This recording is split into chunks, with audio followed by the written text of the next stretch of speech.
మీరు PhonePe, Google pay, Paytm లాంటివి వాడుతున్నారా? అయితే మీకు ఇది డెఫినెట్గా చెప్పవలసిన విషయమే. ఈ 2 రోజులుగా పెద్ద ఎత్తున 3000 పైచిలకు ఎటువంటి ట్రాన్సాక్షన్ జరిగినా కూడా వారందరికీ ఒక బిగ్ షాక్ ఇవ్వబోతోంది మినిస్టర్ ఆఫ్ ఫైనాన్స్.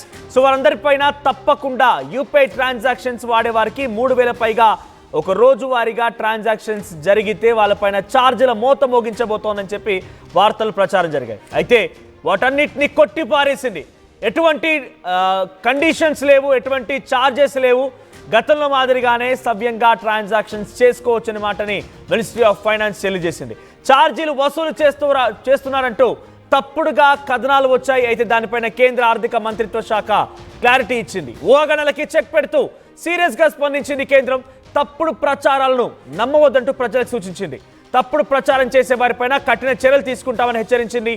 అయితే యూపీఐ ద్వారా డిజిటల్ చెల్లింపులని ప్రోత్సహించడానికి ప్రభుత్వం పూర్తిగా కట్టుబడి ఉందంటూ ఆ విషయాన్ని ఎక్స్లో పోస్ట్ చేసింది. ఒకసారి ఆ పోస్ట్ చూడండి. ఇక్కడ speculations and claims that the MDR will be charged.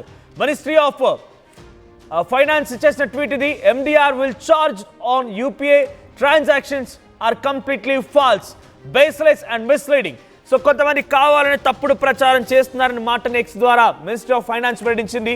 So తాము 3000 పైచీలకు ఎవరైతే ట్రాన్సాక్షన్ చేస్తారో ఆ ట్రాన్సాక్షన్స్కి మోత మోగించబోతున్నాం, ఛార్జీలు విధించబోతున్నాం అనే మాట అవాస్తవం కొట్టిపారేసింది.